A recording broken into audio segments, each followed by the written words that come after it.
열왕기하 말씀을 묵상을 시작했는데요. 열왕기 상하는 언제 기록된 말씀이죠, 여러분? 이걸 아는 게 아주 중요한데 언제 기록된 걸까요? 열왕기 상하. 여러분 알고 계시면 그게 비정상이니까 너무 걱정하지 마시고, 이스라엘 민족이 멸망을 당해서 바벨론의 포로로 끌려간 이후에 기록된 성경입니다.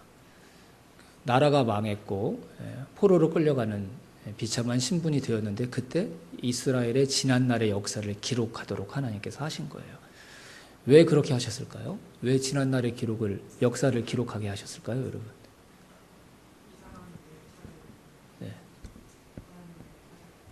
네. 다 같은 생각을 가지고 계신 거죠. 왜 우리가 망하게 되었는가? 왜 하나님께 버림받게 되었는가?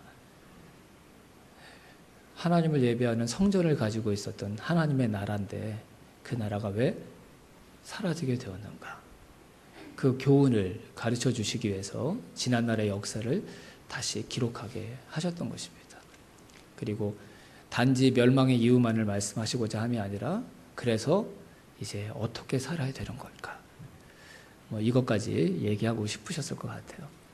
자, 근데 이런 교훈을 주기 위해서 지난날의 역사를 기록하는데 무슨 틀로 지금 이 얘기를 하고 있냐면 왕들의 이야기들을 쭉 소개하면서 이 역사를 다시 기록하고 있다는 것입니다. 그래, 열왕기라는 말은 여러 왕들, 많은 왕들의 기록들, 이야기들이라는 뜻이거든요.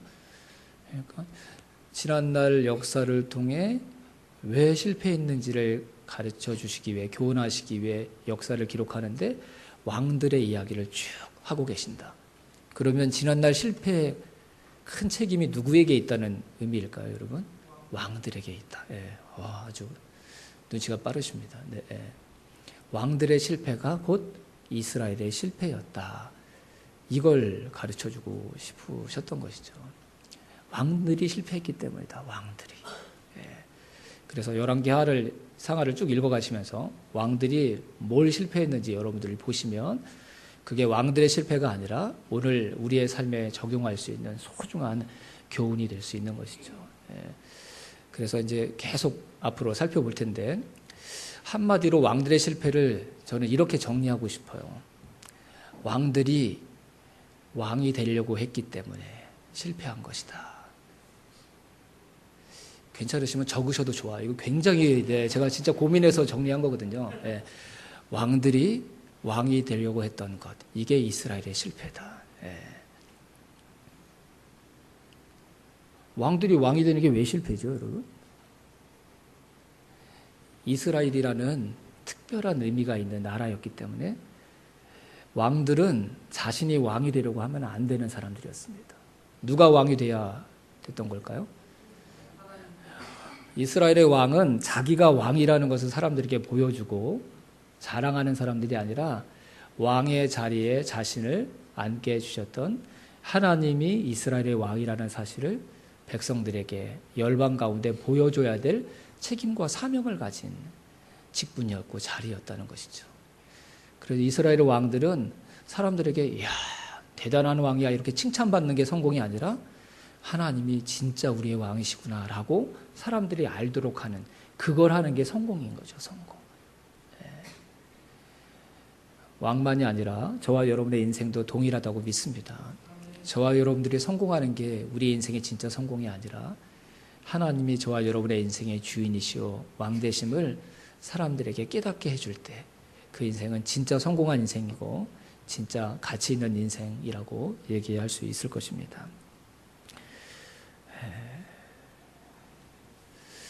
근데 여러분, 왕의 자리에 앉았는데 내가 왕이 되는 걸 포기한다. 이게 쉬운 게 아닙니다, 진짜. 내가 힘을 행사할 수 있고 사람들에게 집중을 받을 수 있는, 영향력을 행사할 수 있는 자리에 앉았는데 내가 왕이 아니라 다른 존재가 왕이라고 인정한다. 이건 결코 쉬운 게 아닙니다, 결코. 특별히 더 힘있고 더 영향력이 큰 자리라면 절대로 그 자리에 내가 앉았을 때 나를 감추고 하나님을 드러낸다는 것 결코 쉬운 일이 아닌 것이죠. 예수님이 공생애를 시작하셨을 때 첫 번째 예수님의 공생애의 사역이 뭐였죠, 여러분? 광야로 나아가셔서 마귀에게 시험 받는 것이었어요. 그렇죠? 근데 그 중에 두 번째 시험이 뭔지 아십니까, 여러분? 예수님이 받았던 세 가지 시험은 저와 여러분들이 살아가면서 거의 매 순간 당하는 유혹거리들이거든요. 그래서 우리가 잘 알고 있어야 됩니다. 예수님이 당하셨던 두 번째 시험이 뭐였습니까? 뭐 여러분들은 시험을 만나도 다 이겨내시니까 별로 관심이 없으신데 이건 저한테는 너무 이게 중요한 일이라. 두 번째 시험이 뭐였냐면 예수님을 성전 꼭대기에 올라가게 한 다음에 여기서 뛰어내려라. 그러면 천사들이 와서 너의 발을 보호해 줄 것이지 않느냐. 그래서 하나도 몸이 상하지 않게 해줄 것이 아니냐. 그걸 한번 해보라고 예수님한테 이야기를 한 것이죠. 예수님이 진짜 성전 꼭대기에서 딱 뛰어내리면 어떤 일이 일어날까요? 천사들이 와서 예수님을 딱 받아줄까요? 안 받아줄까요? 네. 여러분들은 이런 일에 별로 관심이 없으신가 보네요. 예수님이 뭐 떨어지든 말든 뭐 그분이 알아서 할 일이. 예수님이 성전에서 뛰어내렸는데 아무도 안 도와줘서 그냥 땅에 꽝 떨어지시면 어떻게 되죠, 여러분? 비명횡사. 네. 그러면 하나님이 예수를 통해 이루고 싶어 하셨던 그 일은 이루어질 수가 없는 거잖아요. 그래서 분명히 성전에서 성전 꼭대기에서 뛰어내리면 천사들이 와서 예수님을 잘 받들어서 땅에 안전하게 내려오도록 해 주었을 것 같아요. 네. 사람들이 그걸 보면 어떻게 했을까요, 여러분? 저 높은 성전 꼭대기에서 뛰어내렸는데 하나도 안 다지고 사뿐히 땅에 내려오는 천사들이 와서 그 예수님을 도와주는 모습을 사람들이 보면 어떻게 할까요, 여러분들? 그 다음부터 예수님은 동네마다 찾아다닐 필요가 없습니다. 그냥 가만히 거기 계시면 사람들이 알아서 와서 예수님의 말씀도 듣고 아마 그렇게 했을 것 같아요. 그러니까 마귀가 작전을 잘못 짠 거죠. 이게 착각한 거죠. 예수님의 사역을 훨씬 더 수월하게 해줄 수 있는 잘못된 착각을 한 거예요. 라고 생각하기 쉬운데 마귀가 그렇게 호락호락한 존재가 아니거든요. 거기에 함정이 있습니다. 함정이. 두 번째 시험, 그 시험에 담겨있는 숨어있는 함정이 뭘까요, 여러분? 예수님이 성전 꼭대기에서 뛰어서 내리시면 예수님이 얻을 것도 있는데 잃어버릴 것도 분명히 있습니다. 얻을 것만 생각하면 안 되고 잃어버릴 것을 생각해야 돼요. 얻을 것은 뭐죠, 여러분? 네, 사람들의 환호와 갈채. 사람들이 예수님을 높여주신. 예수님은 진짜 왕이 되실 수 있을 거예요. 그럴 만한 충분한 능력을 보여주신 것이 되기 때문에. 그렇다면 예수님이 잃어버릴 수 있는 게 뭘까요? 만약에 마귀의 말대로 그렇게 하셨다고 한다면? 제가 이삭 형제한테 원고 준 거 아니거든요. 네. 아마 저처럼 고민해가지고 아마 저런 얘기들 하는데 그렇다고 뭐 다 맞는 건 아니니까 여러분들 너무 자신의 영광은 취하실 수 있었겠지만 하나님의 영광, 하나님의 뜻을 이루는 데는 그 일이 분명한 장애물이 될 것입니다. 예수님은 자신의 영광을 받으심으로써 사람들에게 갈채를 받으심으로써 저와 여러분을 구원해 주셨나요? 예수님이 저와 여러분을 어떻게 구원해 주셨습니까, 여러분? 고난당하시고 죽으심으로. 고난과 죽음, 십자가는 예수님의 영광이 아니었습니다. 인간의 눈으로 볼 때는 그분의 실패였습니다. 하지만 그 예수님의 인간적인 그 실패가 자신의 영광을 드러낼 수는 없었지만 하나님의 영광을 드러내어 저와 여러분을 살리는 진짜 구원의 길이 되었던 것이죠. 나는 왕이 될 수 있습니다. 나는 사람들에게 박수를 받고 영광을 받을 수 있었습니다. 하지만 그 길이 하나님의 영광을 받게 하는 길이 아니었기에 예수님은 그 두 번째 시험을 이겨내셨습니다. 예수님이 이 세상에 오신 이유도 이 세상에 오실 수 있었던 이유도 하나님 때문이었고 내 영광을 위함이 아니라 하나님의 영광이 이루어지기를 위함이었다는 사실을 예수님은 잘 기억하고 계셨기 때문이었습니다. 이스라엘의 왕은 자신이 왕이 되어서 자신의 영광을 취해야 되는 사람들이 아니라 하나님이 왕 되심을 보여줌으로 하나님의 영광을 드러내는 막중한 책임과 영향력을 행사할 수 있는 자리를 의미했던 직분이었습니다. 근데 이스라엘의 왕들이 그걸 못한 것이죠. 그 왕의 자리에 앉아서 자신의 영광은 취하고 자신의 능력은 과시했지만 자신 같은 존재를 이스라엘 왕으로 세우셨던 진짜 이스라엘의 왕이신 하나님을 드러내 보이고 하나님의 영광을 나타나게 하는 일에는 그들의 삶을 들이지 못했던 것입니다.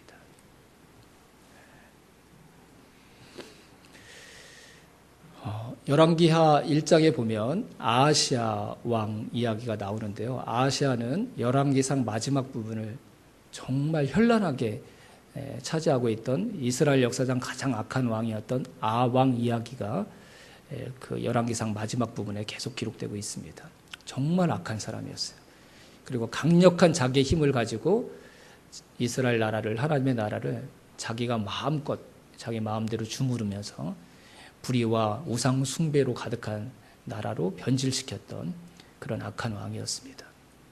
아합의 통치와 권력이 영원히 계속될 것이라고 보였지만 하나님께서 그런 아합을 향해 그 당시 선지자였던 엘리야를 통해서 아합의 비참한 죽음을 그리고 그의 아내 이세벨의 비참한 죽음을 예언하셨고 어떻게 사람이 그렇게 죽을 수 있어? 라고 생각할 정도로 그 끔찍했던 이야기가 그대로 하나님이 말씀하신 대로 성취된다는 이야기가 열왕기상의 마지막 부분을 차지하고 있습니다.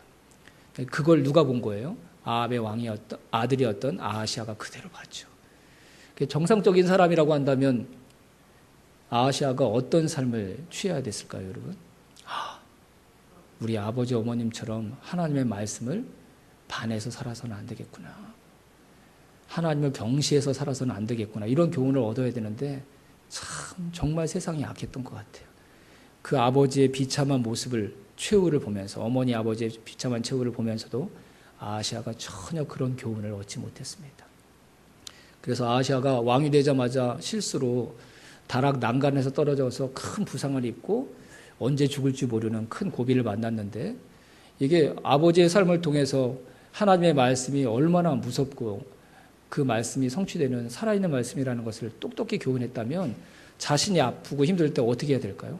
아버지와 다르게 하나님을 찾아야 되는데 이 아하시아가 주변에 있는 이방 신들에게로 자기 신하들을 보내서 자신의 운명이 어떻게 될 것인지 자기가 나을 수 있는지를 알아보고 오라고 사신들을 보내는 거였어요. 그때 아버지 아합과 어머니 이세벨의 죽음을 예언했던 하나님의 선지자 엘리야에게 하나님께서도 감동하셔서 그 이방 나라로 아하시아의 운명을 알아보러 가는 사신들의 발걸음을 막아서게 하시고 하나님께서 엘리야에게 다시 아하시아의 운명에 대해서 예언을 하십니다. 지금 병들어서 누워있는 그 병상, 침상에서 결코 내려오지 못하고 죽게 될 것이다. 아버지의 앞날을 예언하고 그 예언했던 대로 그 말씀이 성취되었던 하나님의 말씀이 다시 똑같은 선지자였던 엘리야를 통해 그 아들 아하시아에게 전달되었던 거예요. 그러면 그 말씀이 두려워서라도 그 하나님 앞에 겸손히 마음을 낮추고 몸을 낮추면서 하나님의 긍휼을 구해야 되는데 이 아하시아가 어떻게 반응한 줄 아십니까, 여러분? 무장한 50명의 군대를 엘리야가 있는 장소로 보냅니다.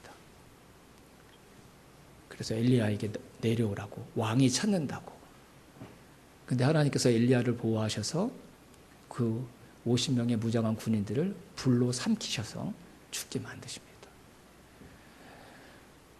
아무리 가슴과 머리가 돌덩이인 사람이라도 이 정도 했으면 하나님 앞에 항복해야 되는데 아하시아는 또 다시 50명의 무장한 군인들을 엘리야를 잡아들이기 위해 보냅니다.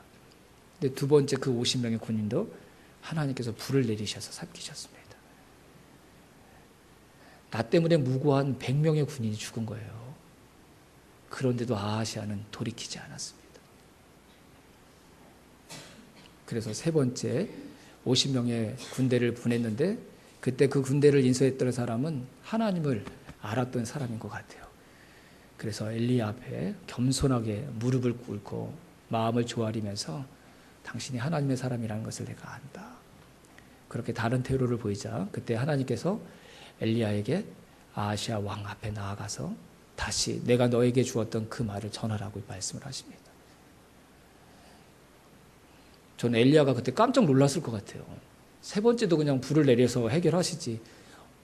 당신 죽을 겁니다. 이렇게 예언했던 왕 앞에 나아가서 그 얘기를 또 하라고 하셨으니 여러분 이게 즐거운 일은 아니죠, 여러분. 잘못하면 죽을 수도 있는 거잖아요. 지금은 엘리야를 손에 잡을 수 없는 산 꼭대기에 하나님께서 보호하고 계셔서 그 생명을 지키셨는데 이제 왕 앞으로 가라고 하나님께서 말씀하신 거예요. 근데 엘리야가 갑니까, 안 갑니까? 갔죠. 가서 왕이 죽을 거라는 얘기를 했습니까, 안 했습니까? 했죠. 저는 못할 것 같아요. 저는 안 내려갈 것 같아요. 하나님을 설득할 것 같아요. 두 번이면 충분히 하나님 아하시아에게 하나님의 메시지를 전달한 거니까 제가 굳이 가지 않아도 될 것 같습니다. 그리고 아하시아 왕 앞에 가서는 이렇게 말할 것 같아요. 그때 제가 한 말 들으셨죠? 그리고 집으로 올 것 같아요. 그 왕 앞에서 당신의 그 침상에서 내려오지 못할 거라고 또 하나님의 말씀을 전한다는 건 내 생명을 보장받지 못하는 위험한 일이기 때문이죠. 이런 이야기가 무엇을 의미할까요, 여러분? 왕들의 이야기들을 계속 하고 있는데 사람들도 세상의 역사를 기록할 때 왕들이 했던 업적들을 중심으로 세상의 역사를 기록해 나갑니다. 하지만 열왕기상하도 비슷한 형식을 취한 것 같지만 하나님은 마치 이렇게 말씀하시는 것 같아요. 왕들의 이야기 사이사이에 사람들이 잘 주목하지 않은, 그리고 세상적으로 볼 때는 결코 성공했다고 얘기할 수 없는 사람들의 이야기가 나오거든요. 예를 들면 엘리야나 엘리사의 이야기. 엘리야는 인간적인 눈으로 볼 때 성공한 사람이 아닙니다, 여러분. 평생 털옷 하나 입고 자기가 있고 싶은 곳에 있지 않고 하나님께서 가라고 하시는 곳으로 계속 삶을 이동해 가면서 하나님의 말씀에 따라 살아야 되는 삶을 살았던 사람이었습니다. 하나님의 말씀에 따라 사는 삶은 늘 기쁘고 행복한 삶이 아닙니다, 여러분. 내가 아무리 생각해도 그곳에 가면 죽음이 기다리고 있는 자리라는 것을 아는데도 하나님께서 그곳에 가라고 하시면 가야 되는 자리입니다. 그건 기쁜 일이 아닙니다, 여러분. 두려운 일입니다. 나를 환영해 주는 사람들 앞에 나아가는 일은 얼마든지 할 수 있죠. 하지만 나를 기뻐하지 않고 나를 죽일 수 있는 힘과 권세를 가지고 있는 사람 앞에 나아가 그 사람이 듣기를 원하는 얘기가 아니라 하나님께서 하게 하시는 말씀을 해야 되는 그 사명을 감당하는 삶은 늘 기쁘고 즐거운 삶만이 될 수가 없습니다. 일부 예배 때 저희 교회 지금 몇 주 와서 도와주고 계신 선교사님이 또 선교사님의 사역이 결정되었대요. 1년 동안 열심히 섬겼는데 IM 선교회는 딱 정하면 그 다음 주에 짐 싸고 다음 사역지로 가야 된대요. 다음 주에 또 여수로 가게 될 것 같다고 얘기하고, 여수에서 2달 정도 섬기고 나면 장주라는 새로운 곳에 방과후 교실이 생겨서 거기를 가서 도와야 될 것 같다고. 하나님이 인도하시는 걸음이라는 걸 아는데 왜 자꾸 두려운지, 왜 자꾸 눈물이 나는지 모르겠다고. 그런 삶이에요, 그런 삶.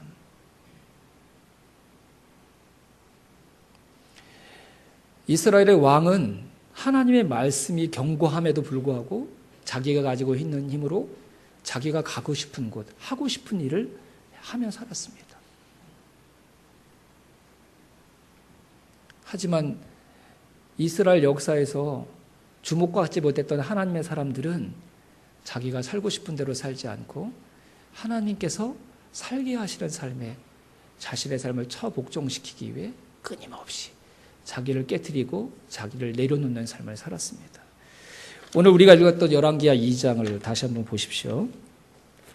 2장 4절 한번 보시면 지금 엘리야가 이제 그 생의 마지막 순간을 보내고 있거든요. 엘리야는 여러분들이 알고 있는 것처럼 죽어서 하늘에 간 사람이 아니라 살아있는 채로 하나님께서 하늘로 들어 올리신 성경에 몇 안 되는 사람 중에 한 명입니다. 근데 그 마지막 때를 하나님께서 이미 말씀해 주신 것 같아요. 그래서 지금 그 생애의 마지막 순간을 보내고 있는데 그 마지막 순간까지 엘리야가 어떤 삶을 살고 있는지 한번 보세요. 4절 엘리야가 그에게 이르되 엘리사야 청하건대 너는 여기 머물라 여호와께서 나를 여리고로 보내시느니라. 엘리야가 여리고로 갔습니다. 왜 갔습니까, 여러분? 마지막 인생을 마무리하기 전에 나를 사랑해주는 사람을 만나기 위해서 간 게 아니라 누가 가라고 하신 거예요? 하나님이 가라고 하셔서 여리고로 갔어요. 6절도 한번 보세요. 6절 앞부분 같이 한번 읽어보겠습니다. 엘리야가 또 엘리사에게 이르되 청하건대 너는 여기 머물라 여호와께서 나를 요단으로 보내시니라. 아멘. 엘리야가 또 어디로 갔어요? 요단으로 갔어요. 왜요? 거기 사랑하는 가족들이 있어서 간 게 아니에요. 하나님이 요단으로 가라고 해서 간 거예요. 곧 내 생애를 마감해야 돼요. 근데 그 마지막 순간까지도 엘리야는 자기가 있고 싶은 곳에 있지 못해요. 하나님께서 말씀으로 가라고 하시는 곳으로 가야 돼요. 자기가 함께 있고 싶은 사람과 마지막 순간도 보낼 수가 없어요. 하나님이 있게 하신 곳에 머물러 있어야 돼요.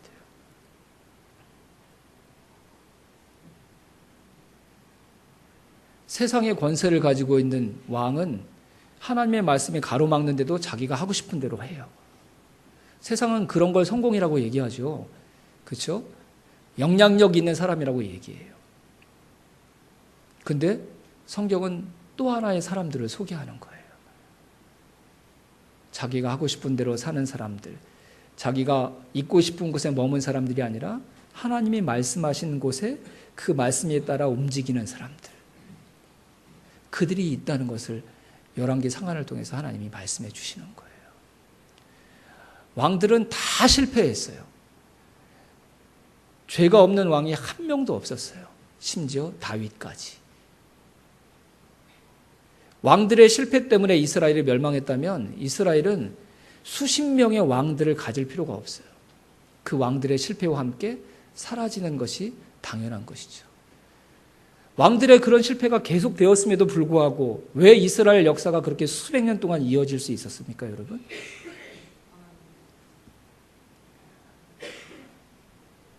자신이 왕이라고 어깨에 힘주면서 세상을 주름잡았던 그 왕들이 아니라 내 생애라고 고집 부리고 얘기할 수 있는 자기의 삶을 가지고 있는 사람들이었지만 철저하게 하나님을 왕으로 인정해 드렸기에 하나님의 말씀이 가라고 하는 곳에 하나님의 말씀이 살라고 하시는 그 삶에 자신의 삶을 드렸던 엘리야, 엘리사와 같은 하나님의 사람들, 하나님을 진짜 자신의 왕으로 인정했던 그 사람들 때문에 하나님께서 더 기다려 주셨던 것입니다.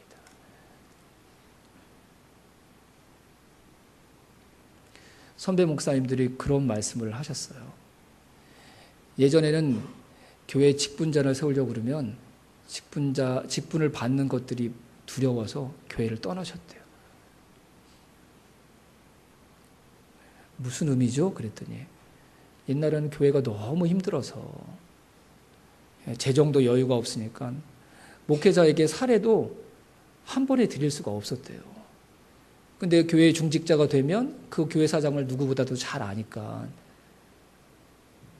계속 헌금이 들어올 때까지, 연보가 들어올 때까지 기다릴 수가 없어서 자신의 생활비 일부를 아무도 모르게 하나님께 드려서 목회자 사례로 함께 드리고, 교회 일꾼이 중직자가 그런 역할을 하는 사람이라는 것을 아니까 이제 교인들의 존경을 받으시는 집사님께서 교회의 중직자가 되어주시면 좋겠습니다. 이렇게 하면 그 거룩한 두려움과 부담감 때문에 교회를 떠나셨다는 거예요. 그런 분들이 계셨대요. 그러면서 목사님들이 그런 말씀을 하세요. 근데 요즘은 교회 직분을 안 준다고 교회를 떠나.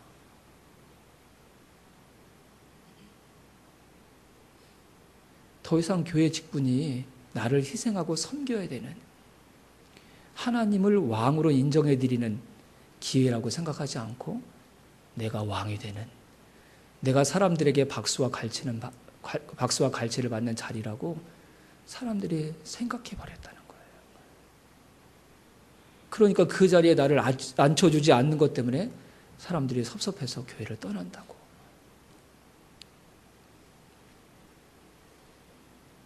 성전에서 뛰어내리라는 유혹 상당히 매력적입니다, 여러분.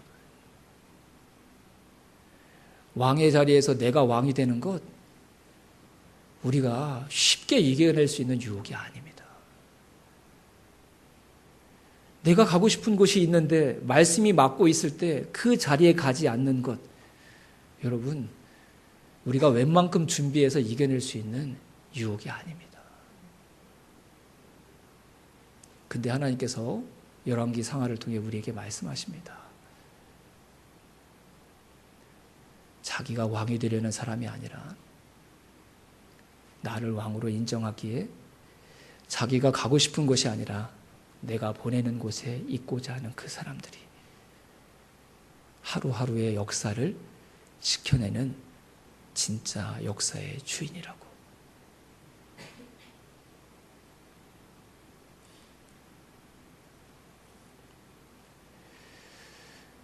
교회를 놓고 기도하면서 저에게 드는 고민과 기도 제목이 있습니다. 왜 목자 목녀로 더 헌신하는 분들이 없을까? 근데 정상일 것 같아요. 그 자리가 어떤 자리인지 먼저 섬기시는 귀한 목자 목녀분들의 섬김과 삶을 보니까 엄두가 나지 않는 것이죠. 어떻게 저런 섬김을 내가 행할 수 있어? 어떻게 저런 사랑을 내가 베풀 수 있어? 충분히 그렇게 생각할 수 있습니다. 그래서 그런 기회가 와도 저는 아니죠. 저는 아직 멀었습니다. 이렇게 얘기할 수 있습니다. 하지만 여러분, 그렇게 누군가를 섬기는 그 자리가 내가 왕이 되는 것을 막을 수 있는 유일한 자리라고 한다면 우리가 사모해야 합니다. 그리고 준비해야 합니다. 섬김을 받는 자리에 계속 멈춰 있으면 성전에서 뛰어내리라는 그 유혹에 나도 모르는 사이에 넘어지는 인생이 되고 말 것입니다. 그리고 어느새 하나님께서 은혜로 나에게 주신 그 자리, 하나님을 왕으로 드러낼 수 있는 영향력 있는 그 자리가 나로 하여금 사람들의 갈채와 칭찬을 받고자 하는 나를 왕으로 만드는 자리로 변질되는 이 유혹을 이겨낼 수 없을 것입니다. 사랑하는 성도 여러분, 내가 하고 싶은 대로가 아니라 하나님께서 원하시는 대로 살아가는 진짜 역사의 그 주인공들이 되시기를 주님의 이름으로 축원합니다. 엘리사가 자기의 스승 엘리야가 떠나기 전에 자신에게 당신의 성령의 능력을 갑절이라 달라고 이야기한 것, 욕심이 많아서가 아니라 자신이 스승보다 작고 초라한 존재라는 걸 알았기에 스승님이 가지고 계신 그 능력보다 더 많은 능력이 나에게 필요하다고 겸손하게 자기 스승에게 마지막 간청을 한 것입니다. 근데 그 엘리사가 구한 것이 인간의 어떤 능력이 아니라 이 어지럽고 세상의 권세가 이스라엘 나라를, 하나님의 나라를 멸망 직전까지 몰고 가는 이 세상의 어지러운 그 순간 가운데도 하나님의 말씀에 따라 살아가고자 하는 엘리야가 가지고 있었던 진짜 그 능력, 아하시아 왕보다 훨씬 더 큰 능력을 가지고 있지만 그 능력으로 자기를 왕으로 세우지 않고 하나님을 왕으로 높여드리는 그 삶을 살아가고 있었던 자기의 스승 엘리야가 가지고 있는 진짜 그 능력을 엘리사가 사모했다는 것, 엘리사 역시 하나님을 왕으로 인정하면서 살고 있는, 깨어있는 사람이라는 것을 보여주는 증거가 아닐 수가 없습니다. 여러분, 내가 높아질 수 있는 능력이 아니라 하나님을 왕으로 높여드릴 수 있는 그 능력을 사모하고 그 능력 받기를 소망할 수 있는 깨어있는 믿음이 그리고 그 지혜가 저와 여러분에게 동일하게 있게 되기를 주님의 이름으로 축원합니다. 하나님은 그 사람들을 바라보시면서 오늘 하나님의 나라의 역사를 새롭게 써 내려가실 줄로 믿습니다.